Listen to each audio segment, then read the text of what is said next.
ছোট বড় সবার মনে কিন্তু বয়ে আজকে যাচ্ছে পহেলা বৈশাখ। সবাইকে পহেলা বৈশাখের শুভেচ্ছা। তো আমার পাশে যে ছোট ভাইদেরকে দেখতেছেন সবাই কিন্তু আজকে আমরা এখানে ভিডিও করতেছি, হুট করে চলে আসছে। তো এই জিজ্ঞাসা করি ওরা কোথায় যাচ্ছে, আবার কি উপলক্ষে যাচ্ছে, ঠিক আছে? তো ভাই, তোমার নাম কি? রিয়াদ, তোমার দেশের বাড়ি কোথায়? গোবিন্দগঞ্জ, তো তোমরা এখন কোথায় যাচ্ছিলা?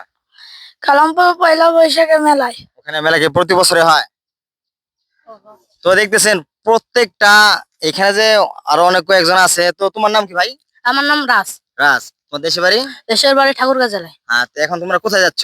এখন কালামপুর মেলায়, কালামপুর বৈশাখী মেলা হচ্ছে, তো সেই দেখতে যাচ্ছি। তো তোমাদের কিরকম লাগছে, ফিলিংসটা কিরকম? ফিলিংসটা হচ্ছে যে বৈশাখী মেলা মানে আনন্দ উপভোগের হ্যাঁ। একটা দিন। এইভাবে গার্মেন্টস গুলো বন্ধ, আমরা এই যে ঘুরতে আসি অনেক অনেক উপলক্ষে। আমরা বন্ধুগুলো আসছে, ওখানে দেখবো, দেখে কিছু মেলা টেলা হ্যাঁ।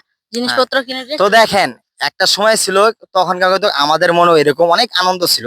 আমরাও কিন্তু এভাবে অনেক বন্ধুদেরকে নিয়ে আনন্দ উল্লাস করে কিন্তু মেলাতে যাইতাম। মেলাতে যেয়ে মনে করেন যে কেনাকাটা করতাম, প্লাস আমরা বিভিন্ন জায়গায় কিন্তু ঘোরাফেরা করতাম। এই আনন্দটা কিরকম একটা জিনিস, যারা ইয়াং জেনারেশন এখন ছোট আছে তারাই কিন্তু এখন বুঝতে হবে। আমরা কিন্তু সেই জগৎটা পার হয়ে আসছি। আর এখন দেখেন, যারা বর্তমানে মোবাইল নিয়ে ব্যস্ত আছে সেই জায়গা থেকে এরা কিন্তু অনেক ভালো আছে। এখানে সর্বোচ্চ সময়টা যেটা যাচ্ছে, সবার হাতে কিন্তু স্মার্টফোন থাকার পরেও কিন্তু ওরা বিভিন্ন গেমে লিপ্ত হচ্ছে। তো সেই জায়গা থেকে এরা, ছোট বাচ্চারা আছে বা এরা কিন্তু যাচ্ছে এখন মেলাতে ঘুরতে। তো এরকম উদ্যোগ বিভিন্ন জায়গায় থাকা অনেক ভালো, যে যেখানে পোলাপানে যায় মনে করেন যে ঘোরাফেরা করতে পারে, আনন্দ করতে পারে। ধন্যবাদ সবাইকে।